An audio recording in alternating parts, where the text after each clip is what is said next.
The great crystal dome of the Galactic Council chamber buzzed with nervous energy. Hundreds of alien delegates filled the floating seats that circled the massive holographic display at the center. The display showed a map of their galaxy, but now large sections glowed in ominous red. Those red zones meant only one thing. Death. Ambassador Velthor of the Catherian Republic stood on the speaking platform. His 4 blue arms shook as he held the datapad containing the latest reports. His people were known throughout the galaxy for their calm nature and peaceful ways. But today, fear clouded his large golden eyes. Honored delegates, Velthor began, his voice barely steady. The situation has grown worse, much worse. The holographic display changed, showing detailed images of what remained of the Zarian system. Where once 3 beautiful garden worlds had orbited a gentle yellow star, now only debris remained. Twisted metal and organic matter floated in space like the bones of some massive creature. The void swarm consumed the Zarian colonies 6 days ago, Velthor continued. That brings our total losses to 37 systems in just 1 lunar cycle. Over 2 billion souls have been lost.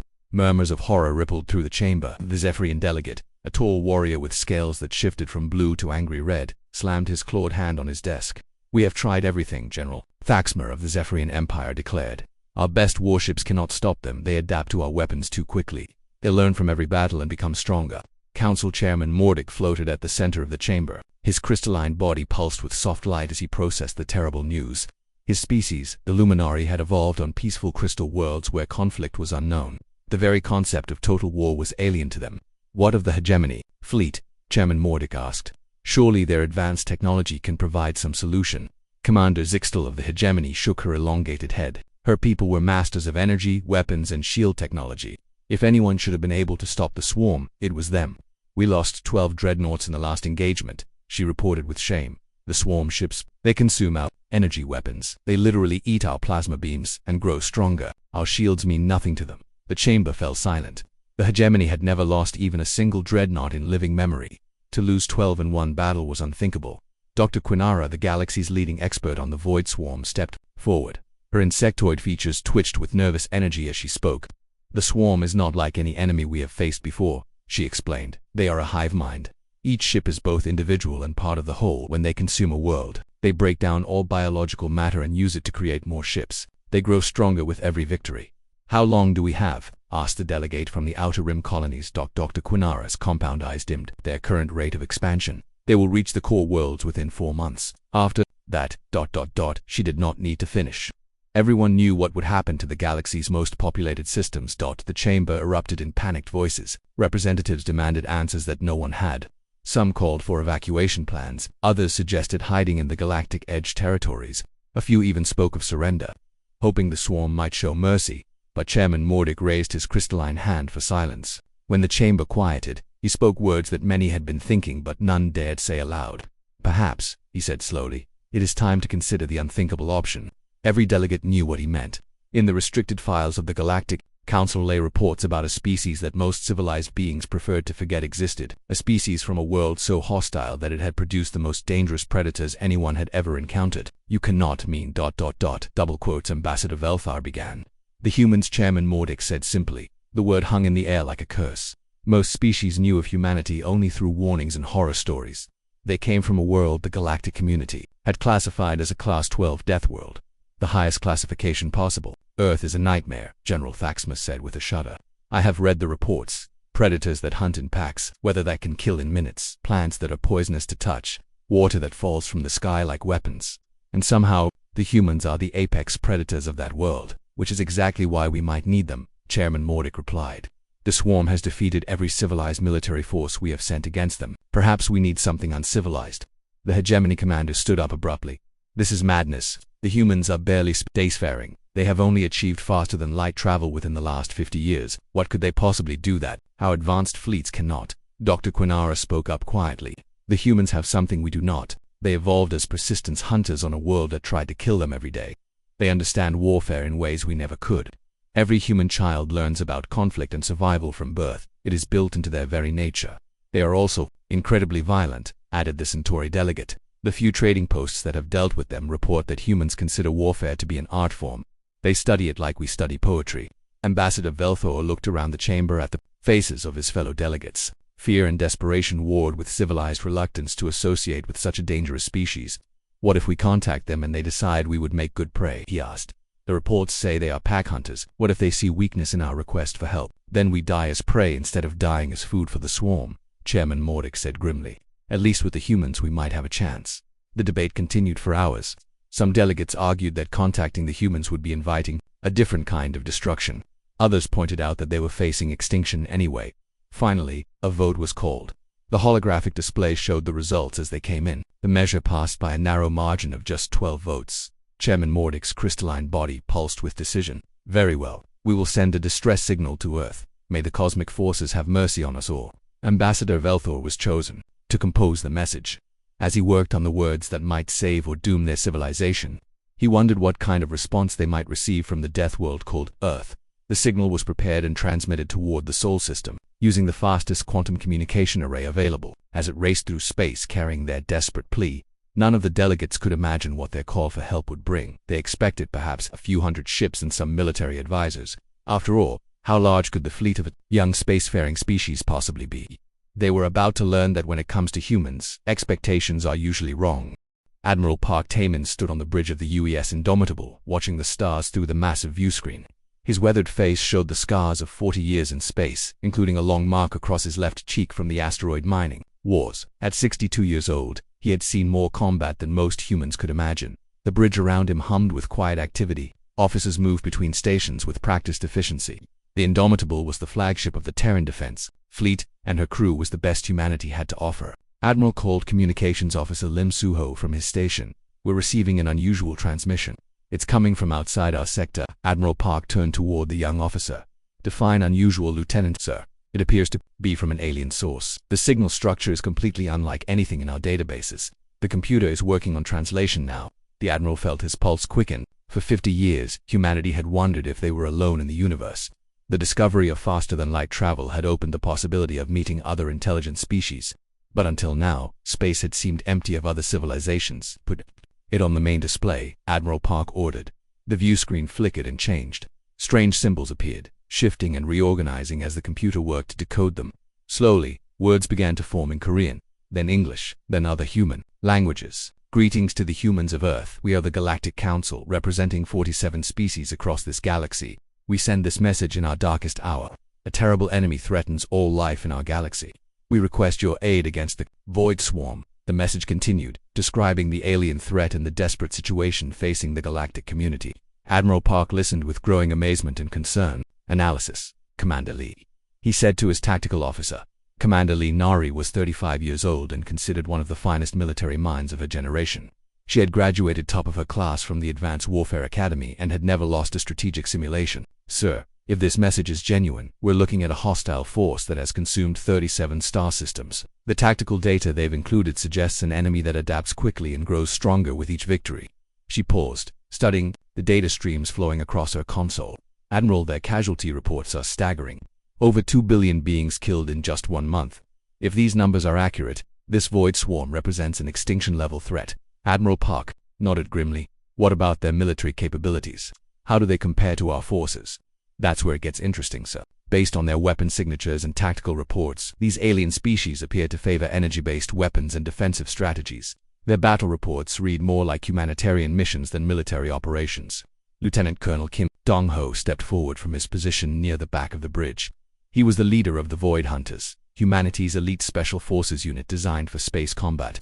His lean frame and cold eyes spoke of countless dangerous missions. Permission to speak freely, Admiral granted. Colonel, sir, I've been reading their tactical assessments.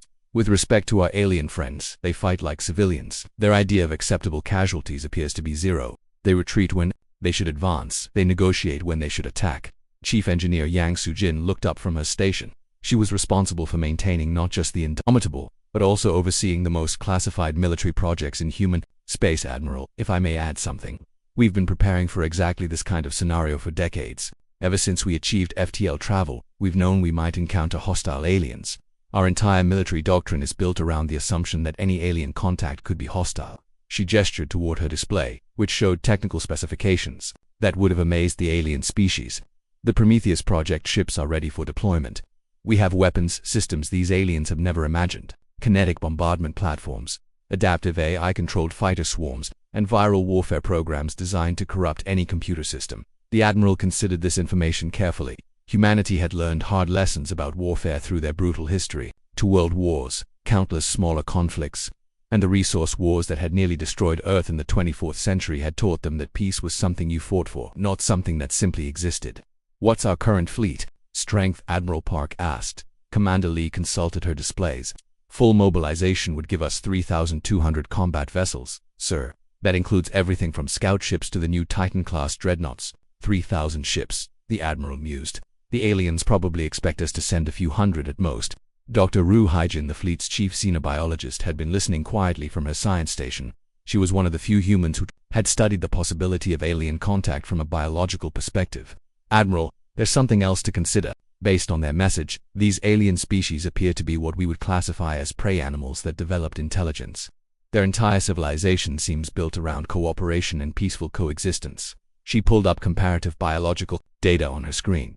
"Humans evolved as apex predators. We developed intelligence as a tool for better hunting and warfare. Every human instinct is shaped by millions of years of competition and conflict. We think differently than these aliens at a fundamental level." Captain Choi Minho of the heavy cruiser Retribution had been monitoring the communications from his own ship. His voice came through the fleet channel. "Admiral, my crew is ready to deploy immediately. The Retribution and her sister ships can be underway within 6 hours. Similar reports came in from across the fleet. Captain Bae Sung-min of the battleship Vengeance, Commander Oh Ji-hai of the stealth destroyer Shadow Strike, Major General Lee Ta-hak of the Marine Expeditionary Force. Every unit in the human military was volunteering for what could be humanity's first interstellar war. Admiral Park felt a familiar sensation. It was the same feeling he had experienced before every major battle of his career. The calm focus that came when everything was on the line. "Signal the Defense Council on Earth," he ordered. "Full briefing in 2 hours. "We need authorization for total fleet mobilization," Sir asked. "Commander Lee, what should I tell them about our expected casualties?" The Admiral looked out at the stars again. Somewhere out there, alien civilizations were dying while waiting for help that they probably thought would never come, or if it did come, would be too little and too late. "Tell them we go to war as humanity always has, together, prepared, and ready to do whatever it takes to win." Within hours, the message went out across human space. The Earth Defense Council voted unanimously. Every colony world pledged ships and crews. The industrial stations began producing ammunition and supplies at maximum capacity. The aliens had called for help from a species they barely understood. They were about to discover that when humans go to war, they do not go in small numbers. They do not go unprepared. And they do not go to lose. Fleet Admiral Zixthara of the Catherian Defense Force floated in her command chair aboard the vessel Peaceful Dawn. Her large golden eyes watched the sensor displays with growing confusion. The readings made no sense. "Communications Officer Velanoth, run another scan of the outer system," she ordered. "These readings cannot be correct." The young Catherian officer worked quickly at his station. His 4 arms moved across the controls with practiced grace. Like all of his species, he had been trained for peaceful exploration and diplomacy, not military operations. "Admiral, the sensors confirm the readings. We are detecting massive spatial distortions approaching from hyperspace. The energy signatures are unlike anything in our databases." Admiral Zixthara felt a chill run through her blue-tinted skin. The Catherian homeworld of Cathera hung behind them like a beautiful blue and green jewel. 60 billion peaceful beings lived on that world, going about their daily lives without knowing that death approached from the darkness between stars. "How many ships are coming out of hyperspace?" she asked. Velanoth checked his readings again, hoping he had made an error. "Admiral, the computer estimates between 3,000 and 3,500 vessels." The bridge fell silent. The entire Catherian Defense Force consisted of only 200 ships, and most of those were designed for rescue operations and scientific missions, not warfare. "That cannot be right," whispered Science Officer Quintal. "The message we sent to Earth requested assistance. We expected perhaps a small squadron of ships." Suddenly, space itself seemed to tear open. Bright flashes of light erupted across the outer system as ships emerged from hyperspace. But these were not the elegant, curved vessels that most galactic civilizations preferred. These ships looked like weapons given form. The human dreadnoughts emerged first. Each one was over 2 kilometers long, covered in armor plating and bristling with weapon systems. Their dark metal surfaces seemed to absorb light rather than reflect it. Gun turrets and missile tubes dotted their hulls like the spines of some massive predator. Behind them came the cruisers and destroyers, sleek and deadly. They moved through space with a grace that spoke of countless hours of combat training. Their hulls were painted in colors that meant nothing to the aliens, but would have been familiar to any human student of military history. "War paint, battle colors. By the sacred crystals," Admiral Zixthara breathed. "What manner of beings have we summoned?" The human flagship, UAS Indomitable, was larger than any vessel the Catharians had ever built. It moved toward their position with purposeful intent, like a great predator approaching its prey. Admiral Velanoth called out with barely controlled panic. "They are trying to establish communications." "Put them through," she replied, though every instinct told her to flee. The main view screen flickered to life, and for the first time in galactic history, a Catharian looked upon a human face. Admiral Park Taman appeared on the screen, and Admiral Zixthara nearly fainted. The human was clearly a predator. His eyes faced forward like those of a hunter. His mouth contained visible teeth designed for tearing flesh. Scars marked his weathered skin, telling stories of violence and survival. When he spoke, his voice was calm and controlled, but underneath lay something that made every peaceful instinct scream in terror. "This is Admiral Park Taman of the Terran Defense Fleet. We received your distress call. Please identify yourself and provide tactical information about the enemy threat." Admiral Zixthara struggled to find her voice. "Aye, and Fleet Admiral Zixthara of the Catharian Defense Force. We are grateful for your response to our plea for help." "How long until the Void Swarm reaches this system?" Admiral Park asked directly. "Our estimates suggest they will arrive within 72 hours, she managed to reply. The human admiral nodded. "Understood. We will establish defensive positions throughout the system. Please transmit all available tactical data about enemy capabilities and previous engagements."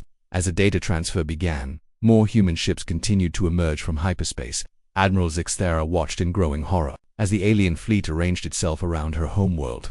These were not the peaceful explorers she had hoped for. These were warriors from a species that understood violence in ways her people never could. Captain Choi Minho of the heavy cruiser Retribution contacted the Catharian flagship directly. When his image appeared on screen, Admiral Zixthara saw another creditor face marked by battle experience. "Admiral Zixare, I am Captain Choi. My ship specializes in close-range combat. We need to know about your planetary defense systems. Do you have orbital weapons platforms, ground-based missile systems?" We have no weapons platforms," she admitted. "Cathara is a peaceful world. We have never needed such things." The human captain's expression changed to something that might have been surprise or concern. "No defensive weapons at all. What about your military doctrine? How do you protect your civilian population during combat?" "We do not have combat," Admiral Zixthara said quietly. "War is not part of our nature. We have police forces for civil order, but nothing more." Captain Choi was silent for a moment. When he spoke again, his voice carried a tone that the Catharian admiral could not identify but that chilled her to the core. "Admiral, with respect, you called us here to fight a war. Wars have casualties. Civilians die in wars. Are your people prepared for that reality?" The question hung in space like a death sentence. Admiral Zixthara realized that her people had made a terrible mistake.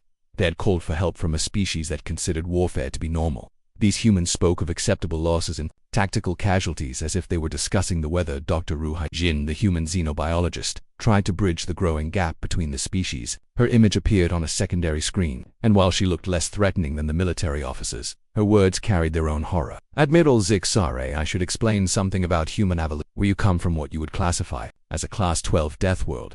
Every day on Earth, our ancestors faced predators, natural disasters, disease, and resource competition. We evolved intelligence specifically to become better at warfare and survival." She paused, consulting data about Catharian biology. "Your species evolved on a peaceful garden world with abundant resources and no natural predators. You developed intelligence to better cooperate and share resources. We are, quite literally, opposite evolutionary paths." Admiral Zixthara felt a growing sense of dread. "What does this mean for our people?" "It means," Dr. Ru said gently, "that we understand things about conflict that you have never needed to learn. But it also means we can protect you in ways you cannot protect yourselves." More human ships continued to arrive. Stealth destroyers that seemed to flicker in and out of sensor range. Massive carriers launching clouds of fighter craft. Supply ships carrying weapons and ammunition in quantities that boggled the alien mind. Commander Ojihai of the stealth frigate Shadow Strike reported her position to the fleet command. "Admiral Park, my ship is in position near the asteroid belt. We have identified 17 locations suitable for ambush positions. Requesting permission to deploy hunter-killer teams." "Granted." Commander used standard pack hunting tactics. Admiral Zixthara did not understand what pack hunting tactics meant, but the casual way the humans discussed it made her feel sick. As the human fleet completed its deployment around Cathara, one fact became terrifyingly clear. The Cath who had not called for help. They had called for an invasion by apex predators who happened to be on their side. The question now was whether their salvation would prove worse than their destruction. The darkness of space around Cathara suddenly filled with nightmare shapes. The Void Swarm had arrived exactly as predicted, emerging from hyperspace like a plague of living darkness. The bioships were unlike anything in the known galaxy. Each vessel was grown rather than built, pulsing with organic life and hungry for destruction. Admiral Zixtara watched from the bridge of Peaceful Dawn as over 10,000 enemy ships filled her sensors. The swarm vessels looked like massive insects crossed with deep-sea creatures from the worst nightmares. They moved with purpose, spreading out to surround the Catherian homeworld. "By the sacred crystals," whispered Communications Officer Velenoth. "There are so many of them." The Catherian defense fleet had prepared to make their final stand. 200 ships against 10,000 seemed like impossible odds. Admiral Zixtara had made peace with the fact that she and her people would die today. But at least they would die with honor then. The humans showed them what war really meant. Colonel Shin Jae-wook led the first wave of human fighters from the carrier Relentless. His squadron of 30 Raptor-class interceptors moved through space like a pack of predators that had caught the scent of prey. The aliens watched in amazement as the small human ships did not charge straight at the enemy like civilized warriors would. Instead, they hunted. The human fighters disappeared into the asteroid belt, using the floating rocks as cover. They moved in perfect coordination, communicating through encrypted channels that the Void Swarm could not intercept. When they struck, it was from 3 directions at once, targeting the largest bioships with weapons that should not have been able to damage such massive vessels. "How are they doing that?" Admiral Zixtara asked in wonder. Dr. Ruhaijin answered from the human flagship. "Colonel Shin is using pack hunting tactics. On Earth, our ancestors learned to bring down prey much larger than themselves by working together. The fighters are like wolves attacking a mammoth." The Void Swarm responded as they always did. Bioships rushed toward the human fighters, expecting to overwhelm them with sheer numbers, but the human fighters were already gone, vanishing back into the asteroid belt like ghosts. Commander Ojihai watched the enemy movement from her stealth frigate Shadow Strike. Her ship was invisible to most sensors, hidden among the asteroids like a spider waiting for flies. When a group of swarm vessels passed nearby, she struck without warning. The Shadow Strike emerged from concealment and fired a full spread of plasma torpedoes into the enemy formation. But these were not ordinary torpedoes. Human weapons designers that created something the aliens had never imagined. Each torpedo carried a small nuclear warhead. The explosions lit up space like tiny suns. The Void Swarm bioships, designed to absorb and redirect energy weapons, had no defense against the raw destructive power of nuclear fusion. Entire vessels simply ceased to exist, vaporized in the nuclear fire. They used nuclear weapons as standard ammunition, Admiral Zixtara said in horror. Captain Bae Sungmin of the heavy cruiser Vengeance took his position at the center of the human battle line. His ship and 5 others formed a wall of steel and firepower that the swarm would have to break through to reach the planet. But the humans did not wait for the enemy to come to them. "All ships, advance to engagement range," Admiral Park ordered from the indomitable Execute Battle Plan Omega. The human fleet moved forward as one, but they did not advance in the neat formations that civilized species used. Instead, they moved like a pack of apex predators, each ship knowing its role without needing detailed orders. The Void Swarm had fought dozens of species across the galaxy. They had learned to expect certain patterns of behavior. Civilized species fought defensively. They tried to minimize casualties. They retreated when losses became too heavy. The humans did none of these things. Captain Choi Minho of the Retribution led his ship directly into the thickest part of the enemy formation. His heavy cruiser was surrounded by hundreds of bioships, but instead of retreating, he ordered his crew to fight harder. Target their command nodes. He ordered his weapons officer, Lieutenant Kim Sujin, ignore the smaller vessels. Kill their leaders first. The Retribution's main guns opened fire with a sound that could be felt through the ship's hull. Kinetic projectiles traveling at significant fractions of light speed smashed into the largest swarm vessels. The bioships had evolved to absorb energy weapons, but they had no defense against solid metal moving at incredible velocity. Major General Lee Tae-ho commanded the Marine strike teams aboard specially modified assault ships, while the main fleet engaged the swarm in space combat. His Marines were attempting something that no civilized species had ever tried.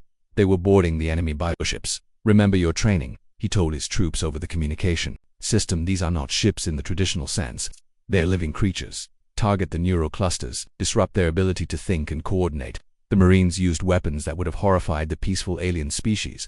Viral warfare programs designed to corrupt biological systems, chemical weapons that attacked the swarm's organic components, flamethrowers that could burn in the vacuum of space. Lieutenant Colonel Park Soyoung led her engineering teams in perhaps the most dangerous mission of all. They were placing nuclear mines throughout the battle zone, creating a network of destruction that would trap the swarm ships in a killing field. "Mines armed and ready," she reported to Admiral Park. "When they try to retreat, they will run straight into our surprises." The battle raged for hours. The Void Swarm had never encountered resistance like this. Every time they adapted to one human tactic, the humans switched to something completely different. When the bioships learned to defend against nuclear weapons, the humans started using kinetic bombardment. When they adapted to kinetic weapons, the humans deployed biological warfare. Dr. Kim Unisio monitored the battle from the science station. Aboard the Indomitable, she was studying the swarm's adaptive capabilities, looking for weaknesses that could be exploited. "Admiral, I am detecting something interesting," she reported. "The swarm ships are having difficulty adapting to our weapons because we are using so many different types simultaneously. Their biological systems cannot process all the different threats at once." "Explain," Admiral Park ordered while watching the tactical display. "They are like a computer trying to run too many programs at the same time. They are overloading their own adaptive systems by trying to counter everything we throw at them." Captain Shin Woo-hein of the destroyer pack leader Stalker coordinated the smaller ships in hit-and-run attacks. His vessels moved through the battle zone like sharks, striking at wounded enemy ships and disappearing before the swarm could respond. "Target the damaged vessels," he ordered his captains. "Do not let them escape to regenerate. Finish them now." The aliens aboard Peaceful Dawn watched the battle with a mixture of awe and terror. The humans fought with a coordination and ruthlessness that spoke to millions of years of evolution as apex predators. Every move was calculated. Every attack was designed to cause maximum damage. But what horrified the peaceful aliens most was how calmly the humans discussed their casualties. "Admiral Park," came the report from Captain Yoon Mina of the cruiser Defiant. "We have taken heavy damage to our port weapons array. 37 crew members killed, 62 wounded." "Understood, Captain. Can you continue fighting?" "Yes, sir, we are still combat effective." Admiral Zixthera could not understand how the humans could be so calm about losing their own people. In Catherian culture, the loss of even one life was a tragedy that would be mourned for years. As the battle reached its climax, the true scope of human warfare became clear. They were not just fighting to win, they were fighting to completely destroy their enemy. No swarm ship would be allowed to escape. No biovessel would survive to carry news of this defeat to other swarm forces. The humans had come to commit genocide against a species that threatened the galaxy, and they were succeeding. The silence that followed the battle was almost as terrifying as the fighting itself. Where once 10,000 void swarm bioships had filled the space around Kithara, now only debris remained. Twisted organic matter and broken pieces of living vessels drifted through the void like the bones of some massive creature. Admiral Zixthara floated in her command chair aboard Peaceful Dawn, staring at the tactical display in stunned disbelief. The numbers showed what her mind could barely accept.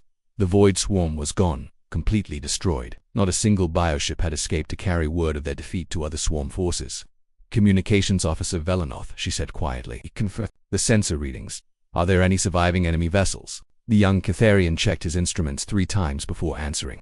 "Admiral, sensors show no life signs from any swarm vessels. The human fleet has achieved total victory, but the cost of that victory was something the peaceful aliens could hardly comprehend.